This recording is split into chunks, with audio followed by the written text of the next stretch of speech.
Hey y'all, it's Astronaut. Welcome back to the channel. Thank you so much for joining today. I have a real treat for you. I am so excited for this video. We are going over the expanded format and doing a power rankings for March and April. And there's the potential that this is going to be the last expanded power rankings. For those of you who aren't familiar, expanded format, it includes everything from black and white, which was released in 2011, almost 12 years ago now, all the way up to the present with Silver Tempest. And expanded, it's an amazing and underappreciated format. There are a huge number of relevant decks, or at the very least, competent decks. I'm actually touching on 20 of them in this video, including the honorable mentions. Imagine a standard format where there are 20 decks worth mentioning. It reminds me of Sun and Moon and Lost Thunder, actually. But at the same time, Expanded is in an odd place. So first, PTCGO is in its final week as PTCG Live is being phased in. And Live doesn't currently support Expanded since they haven't coded cards for Black and White to XY. So for now, Expanded as we know it is in limbo. Will this be the last expanded power rankings? Maybe, but hopefully not. I'm keeping my fingers crossed. And second, a pretty common idea about the format is that it's full of insane combos and things that lock you out completely or end the game in one turn. Or, in other words, that a lot of things are unfair and unfun. And I totally disagree with both of those ideas. I think Expanded is a delightful and refreshing experience where even games that only last a few turns are fun, and there's significant comeback potential and really powerful disruption cards to prevent your opponent from going crazy. A lot of matchups are really intricate, which rewards repeated play and high player skill. But because of the inherent strength of the card pool, decks are still easy enough to pilot that a new player should be fine picking up most of these decks in our power rankings. It's also an amazing format for deck building because you have so many options. The deck builder's paradise, that's what I like to call it. I do want to say, though, that the ban list probably should be longer. Hopefully, we'll have in-person expanded again events again soon, especially since League Cups are coming back. And I imagine that before that happens, Pokemon's going to take a little more thorough look at the format and remove some of the worst offenders. Shout out to Puka, help us out.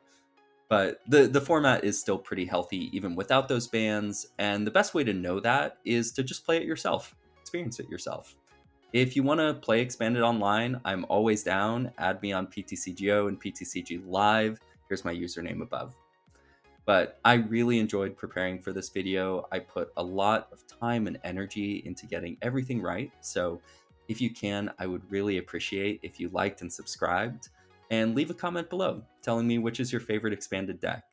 As a smaller YouTube channel, it makes a big impact for me and allows me and the YouTube algorithm to share the love of Pokemon with more people.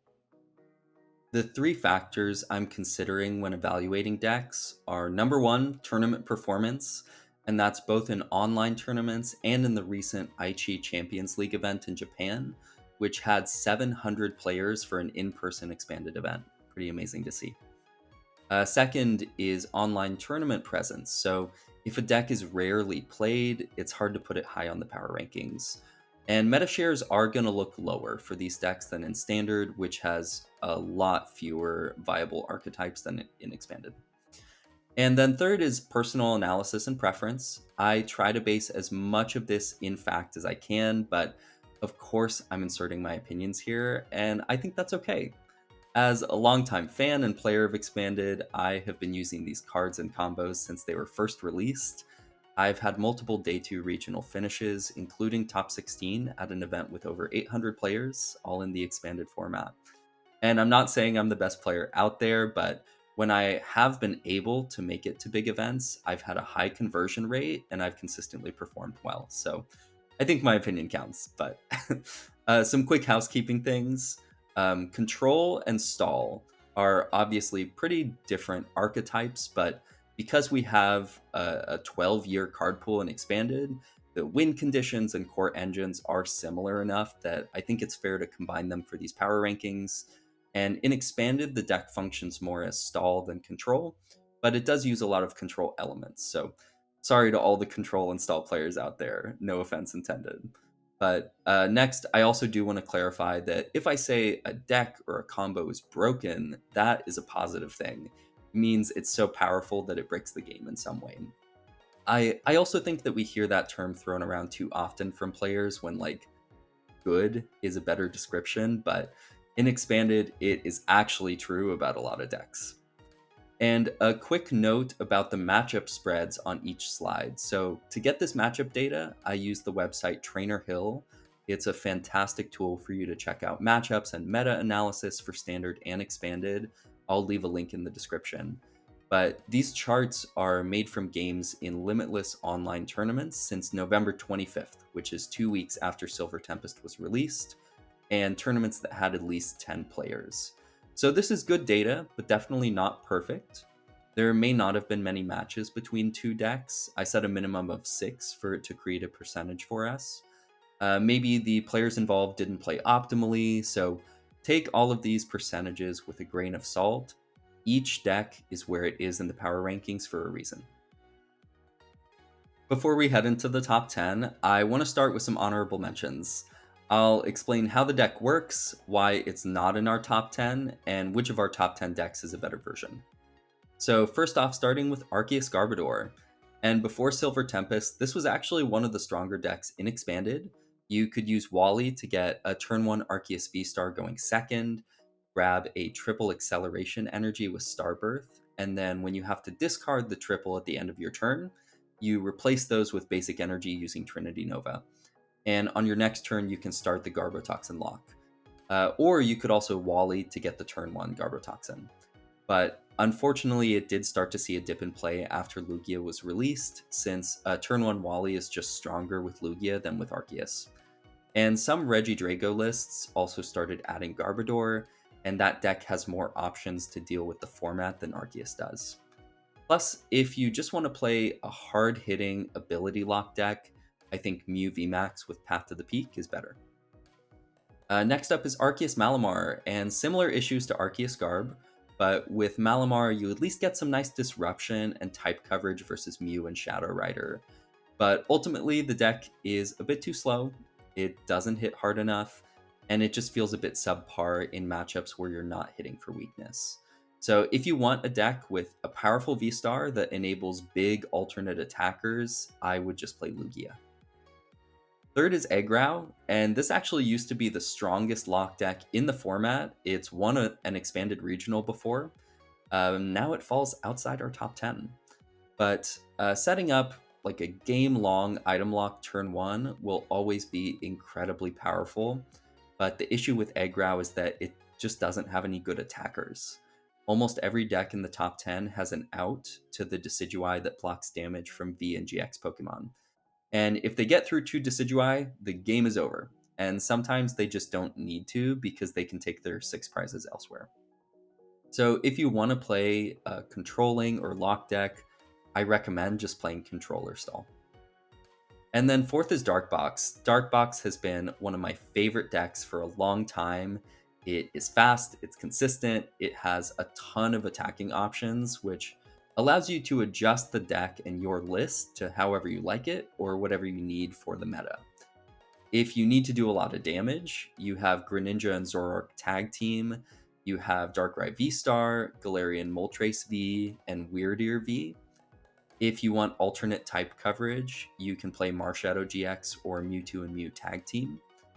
If you are playing the Weavile GX version of the deck and you can move all of your energies around, you should definitely be playing Guzzlord GX or Guzzlord with Red Banquet, the single prize Pokemon, because they can both take extra prizes with a knockout. Or you also have Darkrai GX and Umbreon and Darkrai Tag Team to take a guaranteed one-hit KO with their GX attacks. But the main issue with Darkbox is that it's strong, but it's not broken, and sometimes in Expanded your deck needs to be a bit unfair to win. It is really vulnerable to ability lock and item lock if you don't pop off turn 1, and even though it does have an excellent matchup versus Shadow Rider because you hit for weakness, as well as versus control if you play the Red Banquet Guzzlord to take extra prizes. Beyond that, everything else just feels a little shaky. So, if you want to play a hard hitting deck with multiple avenues to victory and strong GX attacks, I recommend Dragonite. And spoiler alert, you are going to hear me say Dragonite a lot this video because it really is just a better version of so many of these decks below our top 10. On to the rest of our honorable mentions, and we have Tina Chomp first off. Tina Chomp, it is one of the former best decks in format, but several months and sets later, I don't think that there's a single thing Tina Chomp does that Dragonite V doesn't do better. It is the same deck engine, the same energies, the same strategy, but it's a better attacker. Dragonite, it hits for big damage more consistently while using less deck space, and it's a 2-prizer instead of 3. So people might still get results with Tina Chomp because it's a great card and a great deck, but really they should just be playing Dragonite. Next is Ultra Necrozma Garbodor, and this is one of the least fun decks in the format. I hate playing with it, I hate playing against it, and with your low HP and only 4 energy cards since you play Double Dragon Energy, it's just inherently a weak deck compared to some of the more broken cards and combos in other expanded decks. But at the same time, the combination of single prize attackers, ability lock, and energy denial with your Ultra Necrozma's attack, it is enough to take some games, but the last time Necrozma finished in the top 4 of an online tournament was November. So if you like single prize decks, play Meloetta. If you like ability lock, play Regidrago Garbodor or Mew Path. Third here, we have Volcarona, which is a hard-hitting multi-prize deck. You do 20 damage plus 20 more for each energy in your discard pile, and then you shuffle those energy back into the deck. And you can boost your damage with Volcanion EX's Steam Up ability, which gives you plus 30 for discarding a Fire from hand. But the downside is that Volcarona doesn't prize race as effectively as other decks. Decks like Dragonite do a lot of damage, but you don't need as much consistent setup as Volcarona. So if you're looking for one-hit KOs, I think Serena is better because it has the ability to uptrade on prizes. Or you could play Meloetta, which is only single prize attackers and is more consistent than Volcarona at taking big one-hit KOs. Fourth here is Rotom, and Rotom's an interesting deck. You discard a bunch of tool cards, then hit for high damage by lost zoning the tools that you discarded. Lightning typing is excellent. Rotom V is nearly as good of an attacker as the V-Star, and obviously just playing a big combo tool deck is a lot of fun. It actually did win an online tournament recently. It went 9-1, but overall, I think there is a lot of setup for not enough payoff, and you're better off playing something else like Dragonite. But Rotom hasn't been solved. There is definitely more to explore, so if you're a fan of the deck, I say go for it. Fifth here on the list, we have Vikavolt Regieleki, and who doesn't love item lock, right? But the main problem with Vikavolt V is its pitiful 50 damage. So Regieleki VMAX and Electro Power each boost your damage by 30 so that you can get 2 to 3 hit KOs while shutting down your opponent's strategy. And with Fighting Fury Belt, your Vikavolt has a pretty impressive 250 HP. Again, Lightning type is excellent right now, but my main issue with the deck is that your opponent will always get one turn of items, and while you're hitting for 140, they're responding for 200 plus, or they're discarding your Pokemon with GG End. And I just think the power level in Expanded is a bit too high for Vikavolt right now, but maybe there's a time in the future when the stars align and it becomes a great meta call.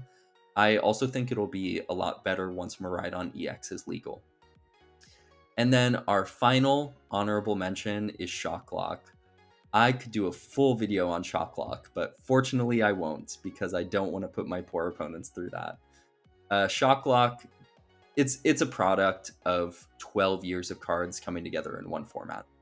You use Raichu's Evo Shock ability to paralyze your opponent's active. You play Scoop Up Net to pick up the Raichu and use it again next turn. and then you recover the scoop up net so you can infinitely loop paralysis and eventually deck your opponent out. And in the past, you partnered Raichu with the stage 2 Stoutland that blocks your opponent from playing supporters when it's in the active spot, so no Guzma to switch out of paralysis. You also played Memory Energy to use the attack from Stoutland's basic Pokemon, Lillipup, to get the scoop up net from your discard pile into your hand every turn. It's a checkmate position, unless they play Switch, Escape Rope, or Garbodor, but the main problem, of course, is that it is a setup-based Stage 2 deck with lots of moving pieces, and you can pretty easily get overpowered. But a more recent list of Shocklock passed on Stoutland in favor of Bunnelby, and Bunnelby allows you to shuffle up to 2 cards back into your deck, or mill up to 2 from your opponent's deck. And I guess the idea with this one is that even if your opponent plays Guzma, they can't do it every turn. I'm intrigued by this new version, but overall it still falls outside our top 10. If you're looking for a lock deck, you're better off playing controller still. So now jumping into our top 10, and at the number 10 spot, we have Serena. Serena V, it never really saw play in standard format for good reason. It needs Skyfield and Expanded to max out its damage and get a one-hit KO on anything you face. And Serena, how it works, it does 20 damage plus 40 damage for each benched Pokemon you discard. So it caps at 340 damage if you discard your full bench of 8. And you also have damage from Giratina's Distortion Door ability to make your KOs easier to hit. It's a super fun deck, major combo deck where you're just setting up your full board, hitting for a ton of damage. Who doesn't love that, right? And our strengths of the deck, you are taking huge KOs, better than almost any other deck in the format, actually. And second, there are 2 versions of Serena I'm going to show you. Both of them have the ability to up trade on prizes so that you get to 6 faster than your opponent, even though your main attacker is worth 2 prizes. And as I said before, it's a fun deck. You really got to play it for yourself. But the deck does have a couple weaknesses. We'll look at the list in a moment, but this is maybe the most ability-reliant deck in our top 10 because you need abilities every turn instead of just 1 or 2 turns like Lugia. And second, it is very combo-reliant. When you have a lot of pieces in your puzzle, sometimes you don't find what you need in time. And over the course of a longer tournament, when Serena misses a beat, eventually other decks won't. And then finally, and I can't leave this one out, Sudowoodo. Sudowoodo has the Roadblock ability that says when it's on your bench, your opponent can't have more than 4 benched Pokemon in play.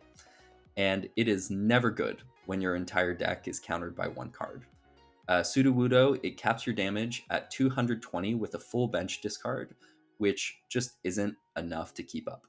But the good news for Serena is that Sudowoodo is seeing less and less play, but the fact that it's so splashable, it can go in literally any deck, it's pretty scary.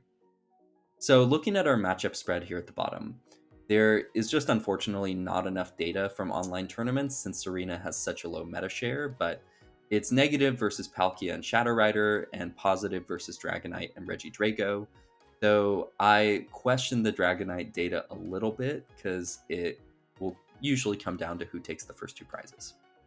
But ultimately, Serena is outclassed by a more recent release, Palkia V-Star, which can reach almost as much damage, but with a stronger engine, more HP, and more flexibility. But if you are looking for a surprise finish in a meta full of high HP 2 and 3 prize Pokemon, Serena could be your girl. Here's our first list, and look across the Pokemon. Of the 14 different Pokemon you play, 11 of them have an ability.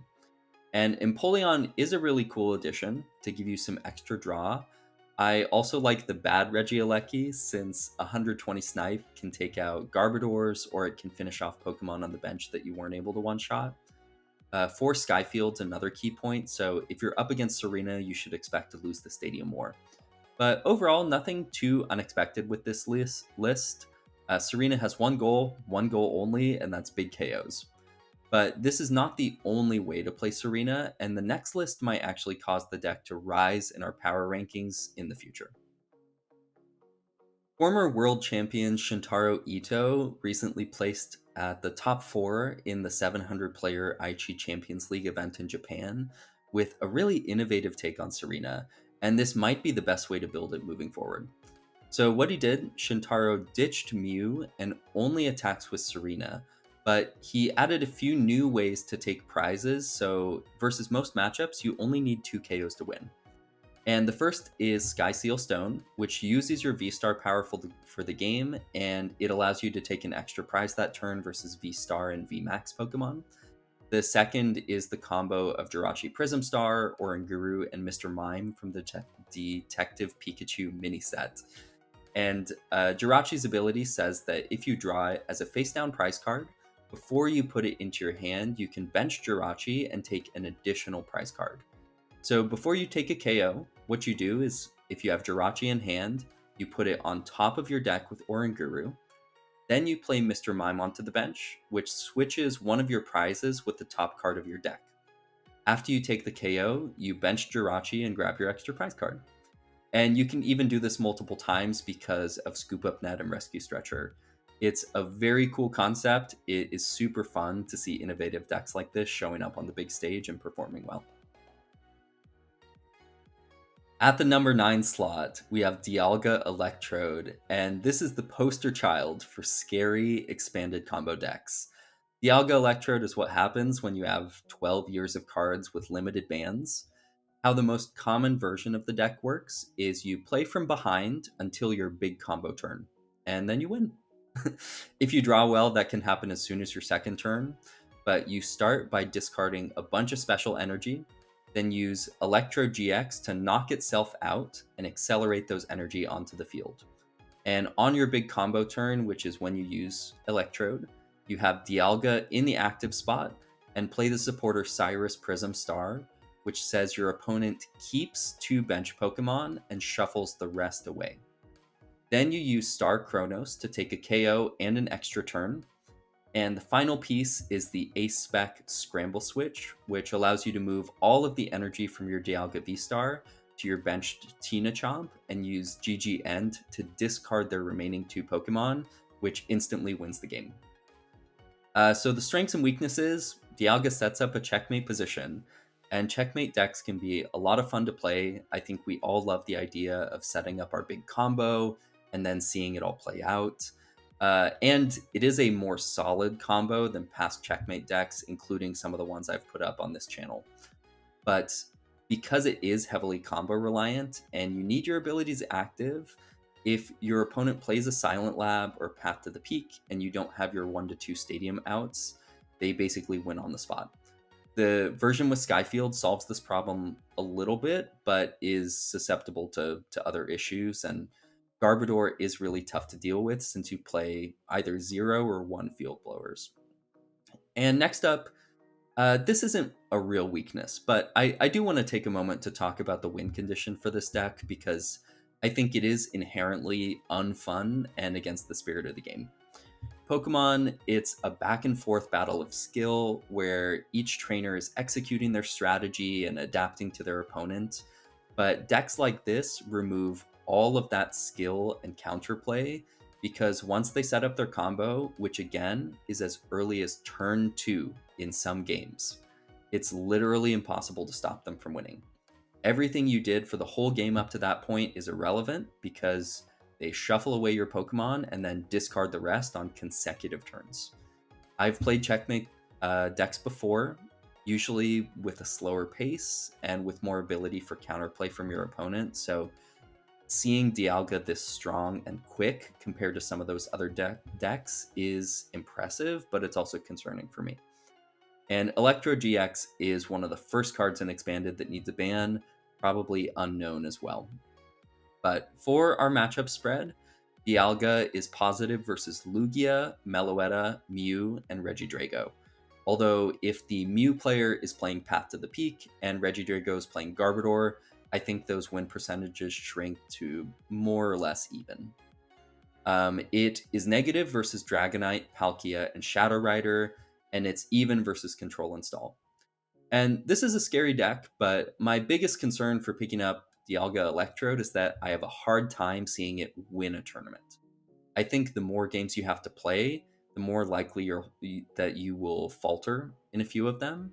And that perfect round of first place is hard when you need so many things to happen in the right order every game, or you need your opponent to miss a lot of key things. This is the standard turbo list that you'll see. Unknown is your draw engine with 4 Rescue Stretcher, 4 Rescue Carrier, 4 VIP Pass, and Dragonite EX, which you can pick up with Scoop Up Net. You only need to play 2 supporters because you're trying to win on the second turn. And you have 1 counter catcher to bring up something to KO with Star Chronos in case the active has too much HP. It's a pretty straightforward deck, pretty scary, probably a lot of fun to play, but definitely not fun to play against. And this one is a list that placed well recently, getting top 16 at the Aichi Champions League. And this version, it switches away from the unknown engine in favor of more supporters and a few interesting Pokemon. So the main additions here are 2 copies of Gengar and Mimikyu Tag Team, which gives you an extra turn with its GX attack. You play 1 Ditto Prism Star over the second Voltorb, and a spicy 1 Garbodor. And you also have 3 Skyfield to flood the board with Pokemon. But really notably, there is no Cyrus Prism Star, which means the deck is all in on the turn 2 lock, and it struggles if your opponent gets lots of Pokemon into play. Definitely one to try out if you like these types of decks. At number 8 is our favorite Derpy Dragon, and what a beautiful card. I am sad I only own digital copies because this is one of my favorite alt arts Pokemon is printed. But how the deck works is you hit hard with Dragonite on your first turn that you can attack, and then you hit hard again and again until you take 6 prizes. The deck does have a few other options that we'll go over in a moment, but if you want a more full explanation, check out my most recent video about Dragonite, which I linked in the description below, where I went 18-2 on the ladder. So some strengths. This is one of the most consistent decks in Expanded. It does exactly what it wants to do almost every game, and usually that is enough to win.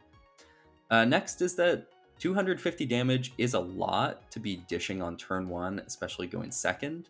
And you can actually boost that damage all the way up to 340 versus Pokemon V if you use all of your damage boosts in the same game. But really, I think what pushes this deck into real contention is the 2 amazing GX attacks you have available. So the first is everyone's favorite card to hate, Arceus Dialga and Palkia Tag Team with its Altered Creation GX. For a Double Dragon energy, you permanently increase your damage output by 30, and you take an extra prize for every KO. It is important to note that if you or your opponent plays Pokemon Ranger at any point during the game, it removes both of those effects for the whole game. But Altered Creation is most useful versus single prize decks, and when you need the extra 30 damage to take 1-hit knockouts. But your second GX attack is Naganadel and Guzzlord Tag Team, and that's Chaotic Order GX. So for 3 energy, you flip your prize cards face up and you take 2 prizes. Pretty simple. I most often use Nagaguz as a finisher after Dragonite takes early KOs, because your opponent has to chase the tag team to prevent the auto win, but then it leaves your Dragonite alive to swing for another 250 damage. But some weaknesses of the deck. It's a linear strategy. The only real difference game to game is which GX attack you use. Some other decks have a few more options like Regidrago Toolbox and Lugia, and other decks like Serena, Meloetta, and Mew can outrace you if you're trading KOs, especially since 230 HP isn't super hard to deal with in Expanded. And there's nothing inherently broken about the deck. It is weird that that's the standard we have to use sometimes, but that's where we're at. It hits hard, it hits fast, but that isn't always enough. So let's review the matchup spread. Dragonite is positive versus Control, which makes sense since both GX attacks accelerate your win condition. It's positive versus Dialga, Electrode, and Shadow Rider. I am a bit surprised that the Shadow Rider matchup is that strong, but it does feel good overall since you go ahead on prizes early and you just need to keep up the tempo to take the win. You're negative versus Lugia, Palkia, and Serena, and you're close to even versus Meloetta and Regidrago. I have not played the Meloetta matchup from this side, but I imagine versus Meloetta, you want to item lock them using Beacon Volt V. I am concerned that that they can prize race more effectively since they're a single prize attacker. And Regidrago feels fine since you can trade 2 for 2 with them, but you do it on a basic and they do it on a stage 1. Their special attacks don't affect you too much because you have Guzma and Pokemon Ranger. It's a close matchup, but I would definitely rather play the Dragonite side of it. This is a pretty standard list, although if you're looking to pick up Dragonite, I'd make the changes at the bottom here and then head over to my video linked in the description for gameplay and some other cool potential card choices. So, a quick note, I like one Leon as a surprise damage boost. It gets you to 280 versus GX Pokemon and 310 versus V Pokemon as long as you also attach Choice Belt. And you can always Altered Creation to add 30 more damage to either of those numbers. This is a slightly different version that foregoes Max Elixir in favor of Battle Compressors and a few extra Pokemon. I think this version is too techy, and I hate only 3 Lightning Energy. I think that's so bad. But it is good to see some other ways that the deck can be built. But the standout card from this one, and really the reason I posted this list, is Radiant Charge-a-Bug, which should auto-win the Shadow Rider matchup, and could be pretty useful to get the final few damage counters you need against other high HP Pokemon. At number 7, we have Meloetta Turbo. I love Meloetta. This is my favorite expanded deck and what the experience is all about in my mind.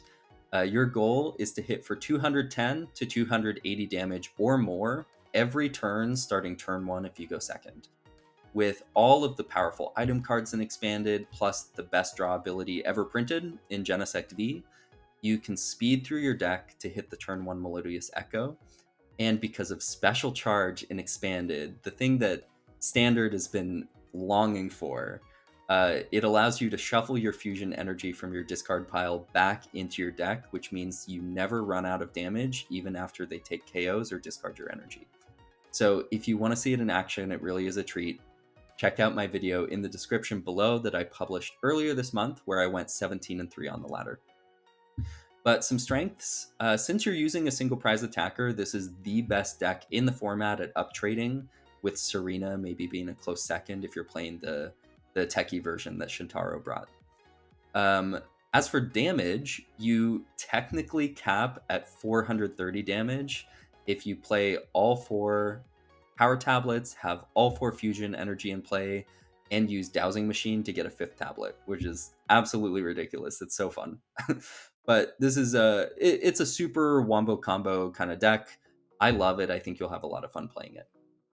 As for the weaknesses, and the deck definitely has some weaknesses, Meloetta is your only attacker and it has 90 HP, which means that it is very easy for them to take knockouts, or if they are using Radiant Greninja in a Palkia deck, for example, they can take 2 knockouts at once on 2 of your attackers. So you can add 1 Mew VMAX to add an additional attacker. I like the VMAX, but it doesn't solve that problem.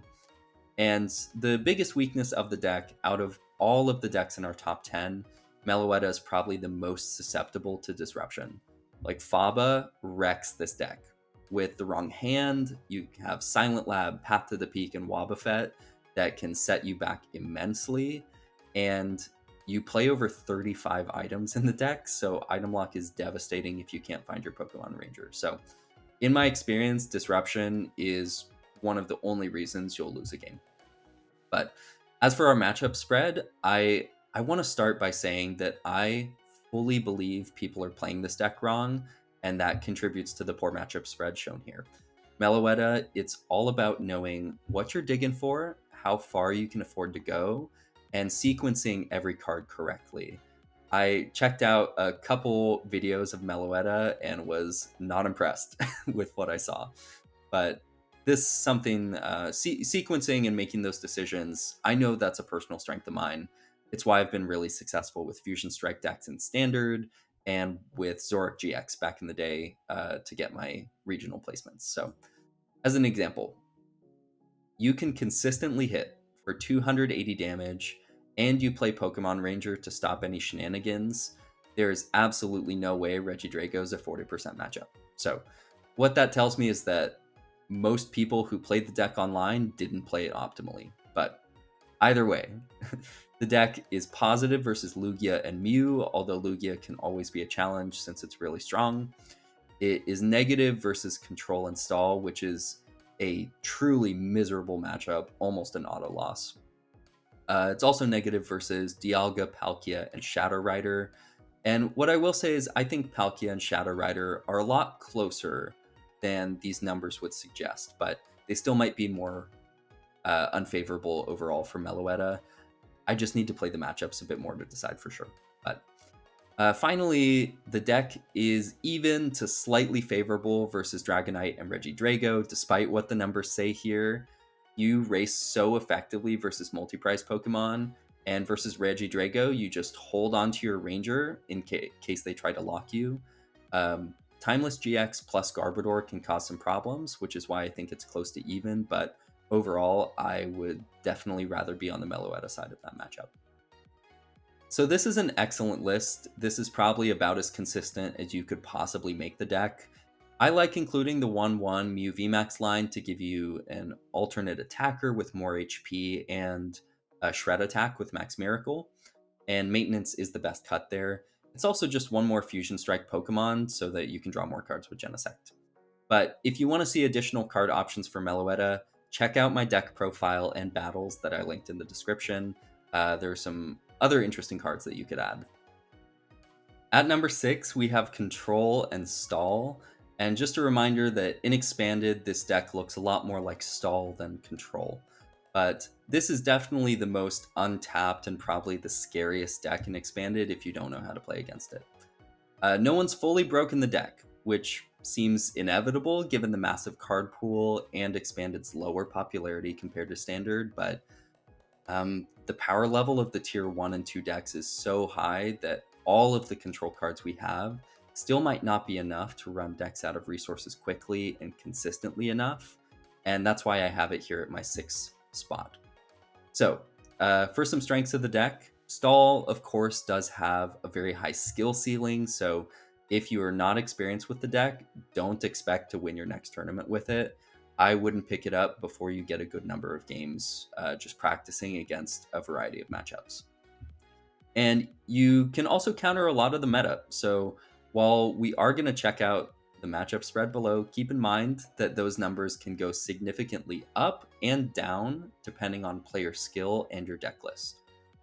But for some weaknesses, because you don't have a draw engine other than Steven's Resolve and Tropical Beach, both of which end your turn, sometimes you just won't draw the right cards and there's not much you can do about it. So Stall is pretty vulnerable to hand disruption because you can shuffle away their big hand or all of their hand-picked cards, pun intended, and potentially set them back by a turn or two. It can also lose to low-to-the-ground decks, meaning decks that don't require many resources to execute their strategy. So Dragonite, for example, it needs 2 energy cards to attack, and that's about it. Plus, it has ADP Tag Team to take extra prizes and accelerate energy onto the board, beakable item locks, and only needs 2 energy to get started. So that's a good example of a deck that just isn't disrupted nearly enough for Stall to take a win. And finally, this isn't a real weakness, but the deck is expensive to build because you need 3 to 4 Tropical Beach to play it optimally. And Tropical Beach, it is a World Championship exclusive promo card that was only given out for a few years nearly a decade ago.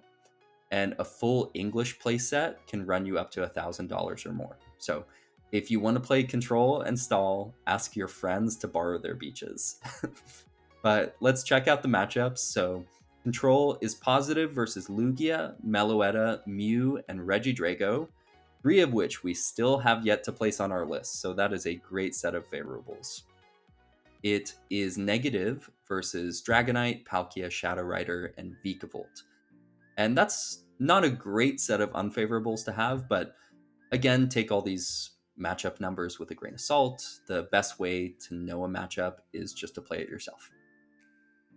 Now for the list, and we're going to spend some time on this slide because to really understand Stall and Expanded, you have to look at all the cards it has. So the main feature within the Pokemon lineup is 4 copies of Wobbuffet. This is your best starter since it slows down so many ability-based decks. And you also play a Mightyena to take prizes versus Shadow Rider and Mew, although once you play the Poochyena down, they can target it with Guzma, so you have to be careful. You have 1 Miltank as a wall. You have 1 Snorlax as a win condition versus a lot of decks. If you bring up something that can't attack and you only have Snorlax in play, it means that they can't Guzma around it. You have Giraffe or Regidrago to Lost Zone some of their attackers. Articuno GX to discard all of the energy from your opponent's active Pokemon with its GX attack. And that's often helpful versus Shadow Rider, Regidrago, and potentially more. But as for the trainers, some cards of note. You have 1 Thornton to switch into the right walling Pokemon for the matchup, 4 Lily's Pokédoll, and 2 Robo Substitute to stall for time and annoy your opponent to no end. What those cards do is you can play them as if they were a basic Pokemon, but your opponent doesn't take any prizes. So imagine taking 6 consecutive knockouts on Robo Subs and Lily's Pokédoll and taking 0 prizes. They don't even have to put a real Pokemon into play. They can just have all of these after their first turn and their opening setup. So the final trainer card I do want to point out is 2 Countercatcher to bring up whatever you don't want active and try to stick it there. So if you're looking to play control, this is the best place to start. You can customize your list by a few cards, but I wouldn't change too much. Here's another stall list with a quick look to the future since it includes some Scarlet and Violet cards, and this is our only Scarlet and Violet list in the video, but Klefki and Wobbuffet lock abilities. You can remove energy with, let's count them, 3 Crushing Hammer, 4 Enhanced Hammer, 2 Team Flare Grunt, 2 Team Skull Grunt, 4 Plumeria, 4 Faba. That's crazy. Absolutely nuts. And you can also mill your opponent's deck with Belelba and Bryson Man and Misfortune Sisters. So if you're looking for just a pure stall disruption deck, you can check this one out in the future. At number 5, Mew, the deck after my own heart. My favorite deck of all time is Expanded Zoroark Garbodor that had Klefki to turn off your opponent's abilities turn after turn. And Mew Path is the spiritual successor to that deck. And just like Zoroark was in the day, Mew is among the best and most aggressive decks in the format today. So we're all familiar with the strategy, but if you want to see for yourself how the expanded cards enhance the fusion energy, check out my recent video that's linked in the description below, where I went 19-1 on the ladder. But strengths for Mew. Like in Standard, Mew is extremely consistent. You have cards like Trainer's Mail and VS Seeker that are only adding to that consistency. Second, you have Path to the Peak, which is surprisingly strong disruption. If you can stick a path turn 1, you gain a really significant advantage versus 7 of the other 9 decks on this list. And since you play 3 copies of Path, you can N or Marnie your opponent to a low hand size and Path again later in the game. And third, your high HP makes it hard to KO in one hit, which means you can switch between multiple VMAXs or Psychic Leap to KO some smaller targets. But the deck does have its fair share of weaknesses. Mew being worth 3 prizes does make some games tough since your opponent only needs 2 KOs to win. And the fact that it shares a dark weakness with Shadow Rider doesn't help either because Drapion V becomes an extra effective tech in Expanded. But similar to Meloetta Turbo, Mew is also vulnerable to ability lock and energy denial, although it does fare a bit better versus each of those since you play draw supporters and don't rely on having multiple energy in play to take KOs. But Wobbuffet and Silent Lab are 2 enemies of the deck, and unfortunately, they are both pretty popular in the format. So let's check out the matchup spread.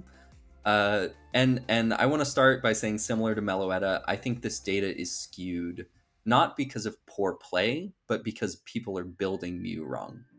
I have seen a few lists running Skyfield instead of leaning into the disruption of Path, and I don't like that at all for the deck. Skyfield's a lot of fun. Like, who doesn't love a Genesect to draw 8 cards? But at that point, you are just a prize racing deck with no disruption elements, and your attacker is worth 3 prizes, so you are going to lose that prize race more often than you win it. You also just don't need to draw your whole deck by turn 2 to win. That's a mistake I see a lot of people making. So Skyfield doesn't actually make much of a difference to your draw power compared to running Path. I haven't spent much time on matchups, but I do want to add a bit more detail on this slide since Mew has been the main deck I've played for months now in Standard. And I've been playing it a lot in Expanded as well. So you are positive into Regidrago and Vikavolt, and even though there's not enough data to show it, you're positive into Dragonite as well. And the reason for that is you can overpower or gust around Regidrago, and sticking a path throws a huge wrench into their plan. If they evolve into Garbodor and lock your abilities, you play 4 outs to remove that tool card, so you should be good just like you are in Standard. Next is Vikavolt. It does no damage, and you do a lot of damage, plus you have Pokemon Ranger. And then third, Dragonite. It feels slightly positive since they can't one-hit KO your VMAX without Altered Creation, but you play Ranger, and you can take 2 prizes every turn. So the way that they win is KOing 2 2-prizers, and then using Chaotic Order GX for game. So if you're going first, you should leave a single prize Pokemon active, and that should give you the extra turn you need since they usually can't gust and attach 3 energy on turn 1. You are allegedly negative into Control, Meloetta, Palkia, and Serena, and I want to talk about those. So Control is definitely bad, but you are better off than Meloetta is because you have Max Miracle and Double Colorless rather than Fusion Energy. Against Meloetta, it depends on if you can stick Path turn 1 or turn 2. If you can, you're probably good, but otherwise they just hit for more damage than you, and they're just as consistent on a single prize attacker instead of a 3 prize attacker. I have not played Mew versus Palkia, so I really can't say on that one, but I doubt it is that unfavorable. You can try and go 2-2-2 on prizes.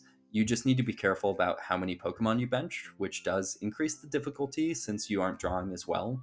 So it takes 13 benched Pokemon or 11 bench plus 1 choice belt to KO a VMAX. And if you have Oricorio in play, just add 1 to each of those numbers. So if they set up a big bench to KO your VMAX, and then you end path them, and then they set up their big bench again to KO your next VMAX, maybe it just wasn't meant to be. So the last one I mentioned was Serena, which they can one-shot you and uptrade against you, but they are less consistent. I expect it's around a 40-60. You're even into Dialga Electrode, Lugia, and Shadow Rider, despite what the chart says. And Dialga Electrode, it feels even to favorable, and the only reason for that is Path, and that's why I think the number's skewed on the chart here. They play at most 2 outs to bump the Path to the Peak, and if they don't do it before you KO their Dialgas, you just win the game. If you're playing against the version that forgoes the Cyrus Prism Star in favor of Gengar and Mimikyu Tag Team, the thing that makes it hard for them is that you can bench 5 Pokemon plus have your active on your first turn very easily. So even if they're going second and they're able to lock you with a turn 1 Horror House GX, you already have a full board setup. So next up is Lugia. Lugia is very close, but they can beat you in the prize race, especially with the turn 1 Wally.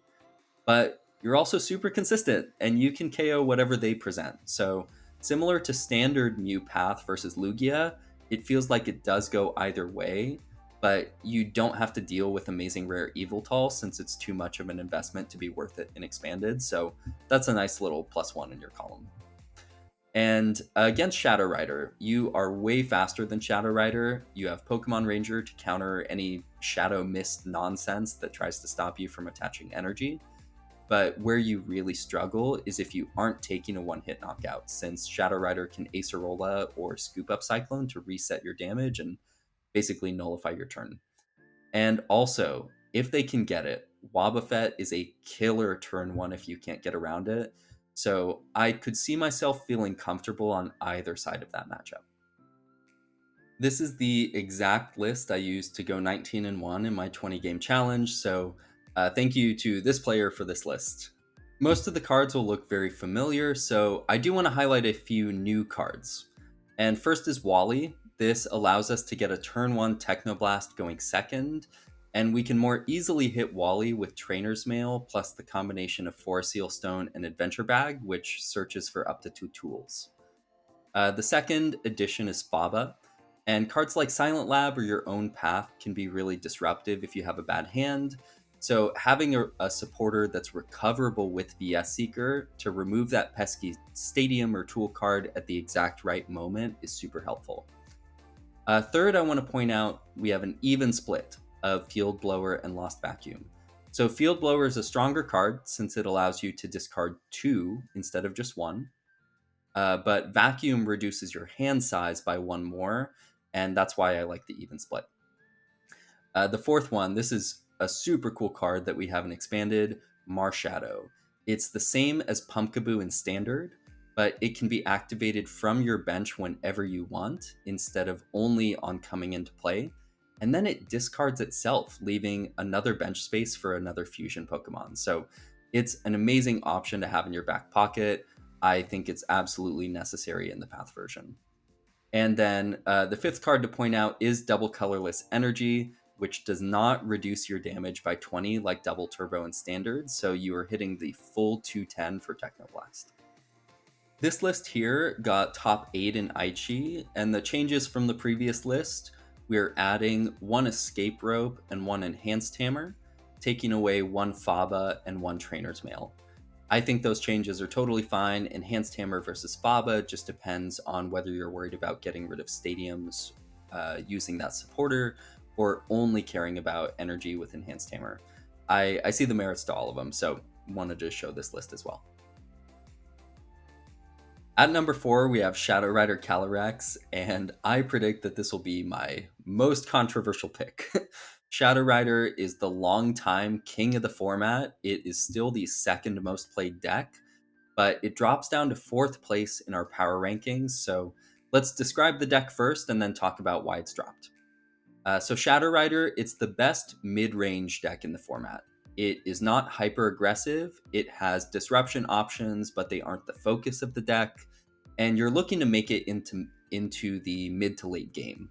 Your VMAX's ability says once per turn, you attach a psychic energy from your hand to one of your Pokemon and draw 2 cards. That's the core engine of the deck. And a new addition is that you can get 2 VMAX out turn 1 with Radiant Eternatus, pictured here on the screen. Shadow Rider, I think it's also one of the higher skill decks in Expanded because you're not taking huge one-hit KOs early game, so you need to manage your resources, come up with more creative game plans to deal with the more aggressive decks. But for strengths and weaknesses, number 1, Shadow Rider's Underworld Door ability is an excellent draw engine. It's the best energy acceleration in Expanded other than Archeops. Second, it has a really impressive suite of disruption tools to slow opponents down, including Pokemon like Wobbuffet and Alolan Muck to lock abilities. You have Gengar and Mimikyu tag team to cancel your opponent's turn and potentially hit for high damage. Trevenant and Dusknoir tag team disrupts your opponent's hand. And for your stadium, you play Temple of Sinnoh or Silent Lab, which are both disruptive as well. But the thing is, you cannot include all of those cards in the same list, so you have to pick what's best for the meta. Third, strength, and Shadow Rider has a lot of strengths. 320 HP, it is hard to kill, and because you play Acerola plus VS Seeker, as well as the Ace Spec Scoop Up Cyclone, if your opponent doesn't KO your VMAX, you can essentially nullify their attack, and then use multiple Underworld Door to accelerate all of those energy that you picked up back into play and draw a bunch of cards. So our final strength here is that other than control, Shadow Rider is probably the best mid to late game deck in Expanded. The longer the game goes, the more likely it is that Shadow Rider's winning. You build to what feels like a pretty unbeatable board state where you can take KOs against anything. As for weaknesses, though, it is susceptible to ability lock, so things like Garbodor or an unfortunately timed path to the peak can ruin your day if you don't draw your outs, and ability lock plus hand disruption is especially strong. And second, as much as I love the deck, it's just true that your damage output isn't going to keep up with some of the other top decks early on, and sometimes your disruptive tools just aren't enough to stop them from overrunning you.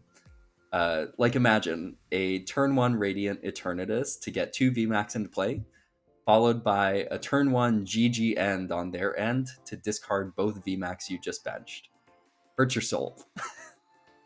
But let's go through the matchups. So this color spread looks very attractive. It is not as good as it seems. So you're favorable versus Control Install, Dialga, Meloetta, Serena, and Vikavolt. You are unfavorable versus Dragonite and Palkia. I talked about Dragonite, and Palkia is fast and it can KO your VMAX. And you're about even into Lugia, Mew, and Regidrago. So those 3 light greens in the middle, imagine they turn white. Still a very favorable spread, but not quite as good as what's pictured. I want to show off the list while I talk about Regidrago and Lugia. Because Expanded hasn't had any major in-person events in North America since before the pandemic. But in Japan, they recently hosted this huge Expanded tournament with 700 players in Aichi, and it was absolutely dominated by Regidrago and Lugia, which made up the majority of top 32. There were 2 Shadow Rider decks that made top 16, and an in-person tournament of that size, it's probably the best data we have on what's working and what isn't. So despite the long success that Shadow Rider has had, I think it has dropped behind both of those decks in the power rankings. So this list here, it's a pretty standard list. You add the Radiant Eternatus from Crown Zenith, and you have Giraffe for Regidrago. This one is playing both Psychic tag teams. 3 Temple of Sinnoh is a new addition. And this one is playing Ordinary Rod, which I don't think is as good as Super Rod. So Ordinary Rod, it can potentially recover 1 more card since you get up to 2 Pokemon and up to 2 energy. But I don't think that extra card is relevant 90% of the time. What is important for me is having an option to shuffle 3 energy back into the deck. Energy is your damage, it's your draw engine. If you lose too many early, you can be in a bad spot. So I've needed to recover the 3 energy from Super Rod many, many times. I absolutely think it's the optimal card for Shadow Rider, so you should be playing Super Rod in your deck. This list plays neither tag team. Instead, it has a Lowland Muck and a spicy Espeon VMAX, which you can get out with Eternatus. It also has Super Rod, which is great. On to number 3, Palkia V-Star. If you thought Palkia did a lot of damage in Standard, just wait until you play Skyfield alongside of it. And the concept's pretty simple, right? You evolved your V-Star, you start accelerating energy into play, and then you attack with whatever Pokemon you need to take prizes or disrupt your opponent. I'm being a bit bold here, placing Palkia in 3rd, given that it did not show up in the top 32 at Aichi, but that's only 1 tournament, and its sustained online success plus the inherent strengths of the deck are more than enough to land it in 3rd place. In fact, it actually has the highest online win rate, number 1. Of the 99 expanded decks that have been played in online tournaments, Palkia has the highest win rate. So, in terms of its strengths, first, Palkia hits for a lot of damage. You hit 220 damage with a full bench of 8 and none on your opponent's side, which is already enough to take KOs on most 2-prizers. And when you add a few benched Pokemon to their side and attach a Choice Belt, you are one-shotting almost everything in the format. Especially if you drop a surprise Captivating Pokepuff or Echoing Horn to add more benched Pokemon to their side. But second, the deck is extremely consistent. You swap out the Inteleon engine in Standard for our standard expanded draw abilities like Dedenne, plus Battle Compressor and VS Seeker to make sure that you have the supporter you need every turn.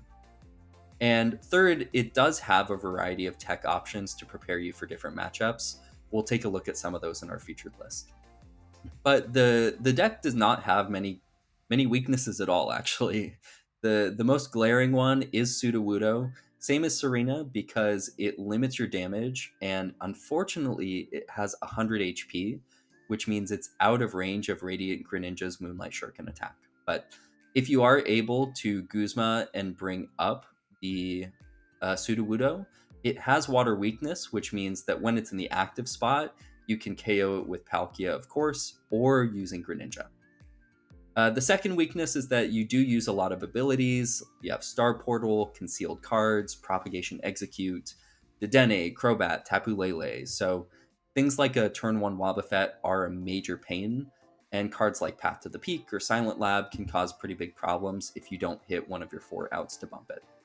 But onto the matchups, and oh, look at that beautiful matchup spread Palkia's been cooking. Based on online data, which of course we need to take with a grain of salt, Palkia is favorable versus everything except Vikavolt. I talked more about Mew and Meloetta being closer than what's posted, and I imagine in reality, most of the matchups are closer to 50-50, but there is a reason Palkia is number 3 on our list. No other deck has this good of a matchup spread, even our number 1 deck. There are a lot of really cool things in this list. So 2 Execute is great to eliminate harmful discards and give you an easy way to boost your bench by 2 if you need it, since you can always get them out of your discard. Cryogonal, I don't know how to say that, but it's really funny. For 1 energy, it does 10 damage and item locks your opponent. But since you're playing a stage 1 deck, sometimes that extra turn is really all you need to race out in front. And you don't mind giving up 1 prize since they still need 3 KOs to win after that. 1 Giraffe is great for Regidrago. 1 Articuno GX is super interesting as well. Could be good against Regidrago, Shadow Rider, maybe Dialga, but probably not since they won't be setting up their combo until they're ready to go. But I would want to hear more from the creator of the list to see where they found the Articuno being the most helpful. Fione over here in the top right, it's a one-sided escape rope, which allows you to remove some bothersome active Pokemon, and it's also super funny because your opponent probably will never expect this card. But as for trainers, I am really interested in the one of Karen and Wally. Karen helps recover your Pokemon if you've had to reduce your bench size down from 8 to 5 a couple times. Also could be pretty helpful in a pinch versus Regidrago to reset their attackers and force them to find another battle compressor. Wally is super cool to get a turn 1 V-Star and start popping off.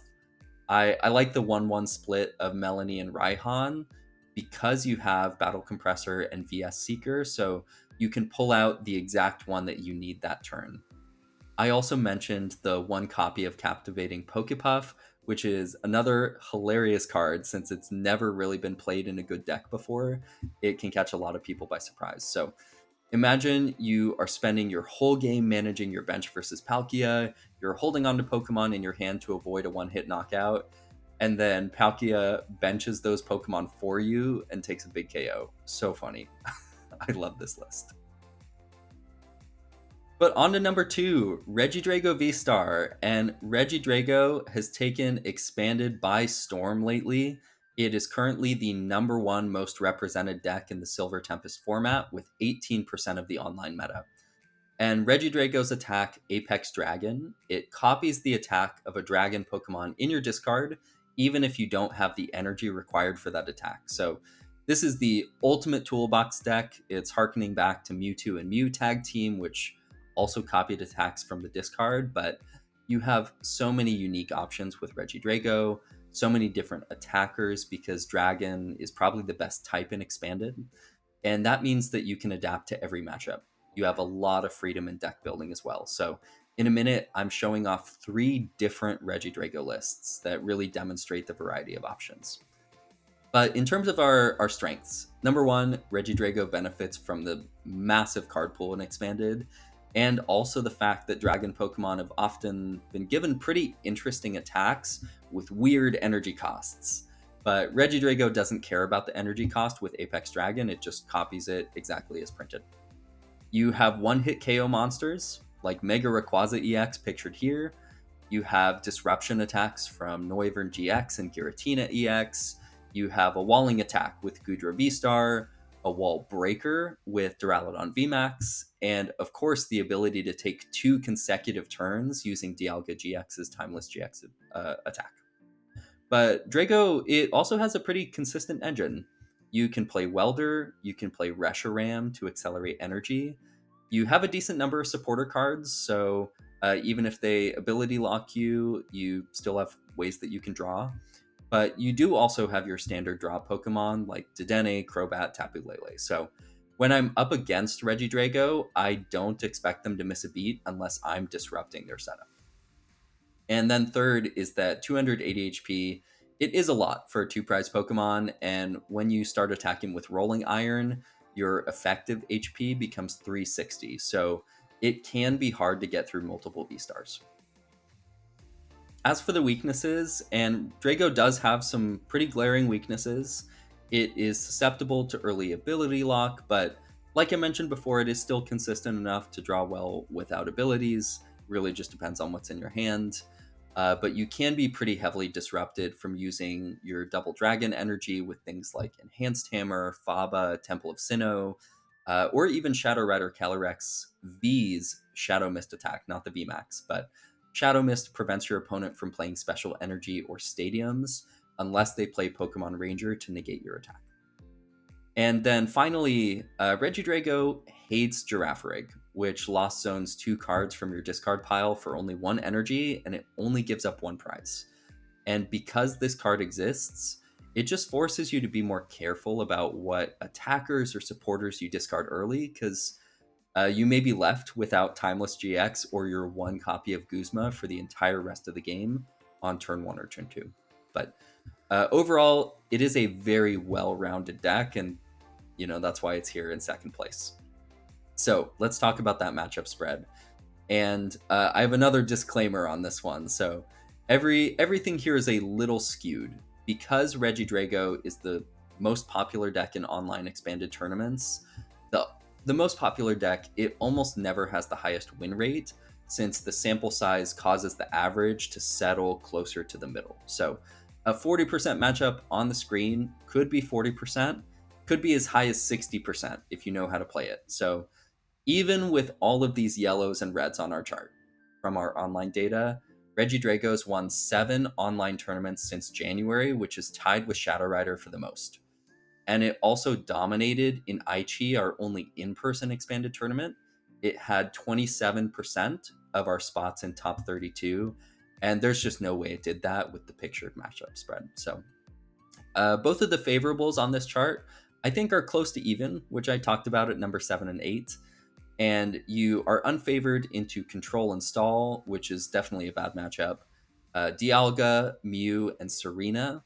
Everything else, Lugia, Palkia, Shadow Rider, Vikavolt, they are probably all around even. Lugia might edge you out as the better dragon deck, but because of the toolbox nature of Regidrago, it has answers to a lot of decks, and with good play and the right list, you will just find yourself on top.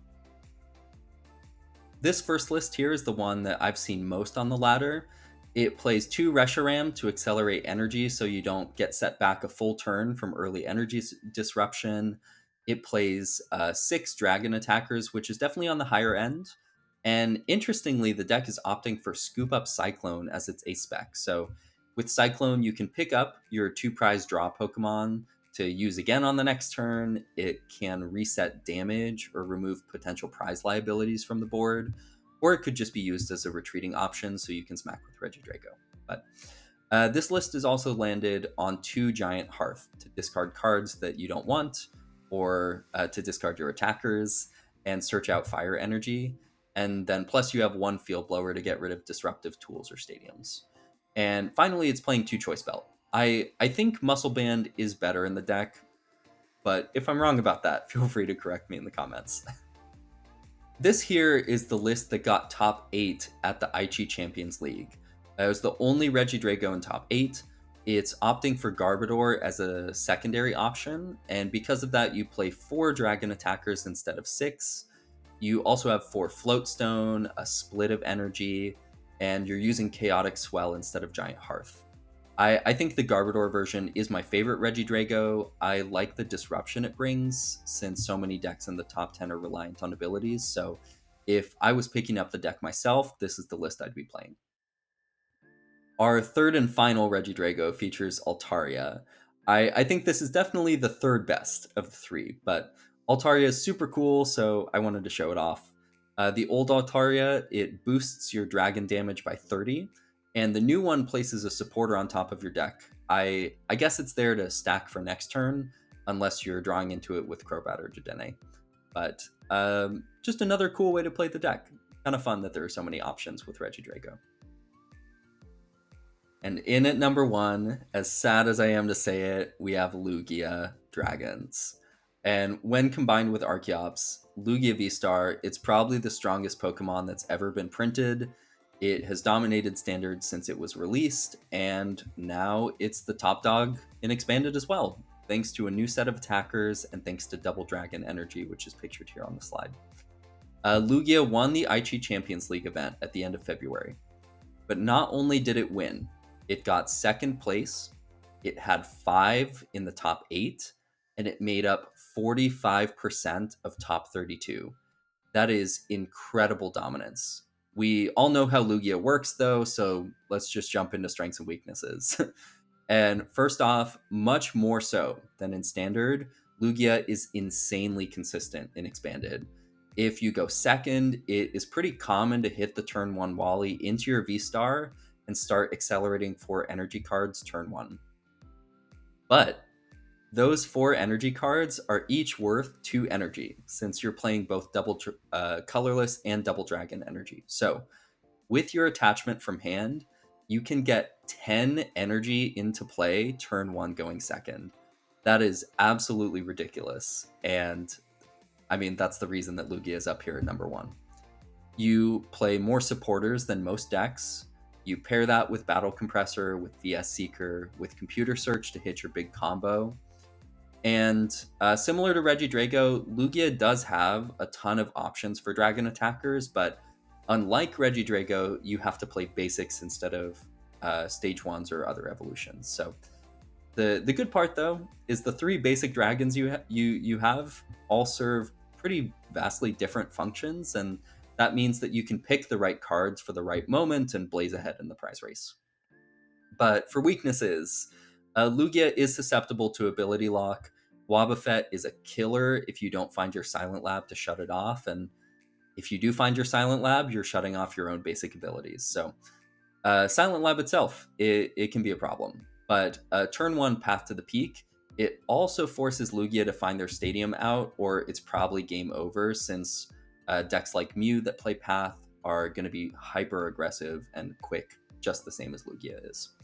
But to be fair, you can find your Silent Lab or your Stadium bump a lot of the time, but it is Pokemon and anything can happen depending on your hand, so just something to keep in mind. And second, this isn't a real weakness. As you can guess, the number 1 deck doesn't have many weaknesses, but because you are a multi-prize deck, you can sometimes get outraced if they get the first KO. So that's how I've beaten Lugia using Mew and Dragonite, but if Lugia strikes first, it's really hard for them to come back. But let's check out these matchups. I don't think these numbers are totally accurate because the Japanese tournament showed that Lugia is a lot stronger than the online data would suggest, but it is favorable versus Dragonite and Regidrago. It's about even versus Mew, Palkia, and Shadow Rider, and it's unfavorable versus Stall, Dialga Electrode, Meloetta, and Vikavolt. I do question the Dialga matchup, since you play 3 Silent Lab to shut off their Unknown, their Dragonite EX, their Crobat, their Dedenne, if they're playing that version of the deck, and they only really have 1 to 2 outs to bump that Silent Lab. You can also use your own GG end to discard their Voltorbs and delay the combo. But plus, you're just more consistent. So it may still end up being unfavorable for Lugia, but 25% can't be the correct win rate. So I think that's a major question mark there. But I'd say overall, Lugia's unfavorables, they are some of the lesser played decks in the format, and it is even or favorable against number 2 through 5 on the power rankings. There is a reason it took down the biggest expanded tournament in years. It's just that good. Here's our list for Lugia V-Star, and a quick note, the deck that won the Aichi Champions League was 58 cards of this list, and the changers are there on the right. But we've talked a lot about Tina Chomp and Nagaga's tag teams, but your final dragon is Garchomp V, which does 220 anywhere on the board. So even if you can't KO the active, you can take 2 prizes anyway. And V-Guard Energy is the last interesting card in this one. It helps with your math to avoid getting one shot. I don't think there are any real surprises beyond that. We're bringing 4 copies of Special Charge, similar to Meloetta, which just wants all its energy in the deck or in play. One Drapion V is a really interesting tech versus Shadow Rider and Mew, so that might be worth a spot for sure. But I'm not sure about cutting the consistency of a Lugia and an N to get it in there. So I would want to test that out a bit. That being said, it won the tournament, so it can't be all that bad. But that's actually it for our top 10. That was our power rankings. So if you want it all in one page for a screenshot, here it is. I'll get my head out of the way. And here's how I would divide the tiers as well. Tier 1, this is the cream of the crop and expanded. These 4 decks are significantly better than the rest of the field. So unless you have a good reason to play something else, I think it's best to play one of these. Tier 2 is still really strong. It includes the 3 decks that I made videos about recently, so check those out on the channel. And anything in Tier 1 or Tier 2 could easily win a tournament. I think my combined ladder record with Mew, Meloetta, and Dragonite of 54 wins and 6 losses demonstrates that's pretty clearly. So anything in Tier 3 or below is less likely to win, but because Expanded has such a vast card pool, the tiers are much closer together here than in Standard. So if your favorite deck is Dark Box, figure out which attackers you need to beat the top meta decks and play Dark Box. But if you're entering a tournament planning to win, I would stick with Tier 1 and 2. I really enjoyed preparing for this video and diving into an exciting and innovative format like Expanded. I hope you enjoyed it too, and again, I'd really appreciate if you liked and subscribed, and leave a comment below telling me which is your favorite Expanded deck. But it was actually kind of an emotional experience making this video in a way, because I love Expanded so much. I got all of my regional day 2 finishes at Expanded tournaments before the pandemic, and I just don't know what Expanded will look like with the end of PTCGO. So as of right now, TCG Live doesn't support Black and White and XY era cards, which means that even though it has expanded, the expanded on that platform is its own mutant format that will never be played at a real tournament. But I do believe that it'll come back someday, hopefully someday soon, and that we'll be able to have another big sanctioned expanded tournament in person in North America. So if so, I will see you there. And thank you so much for watching.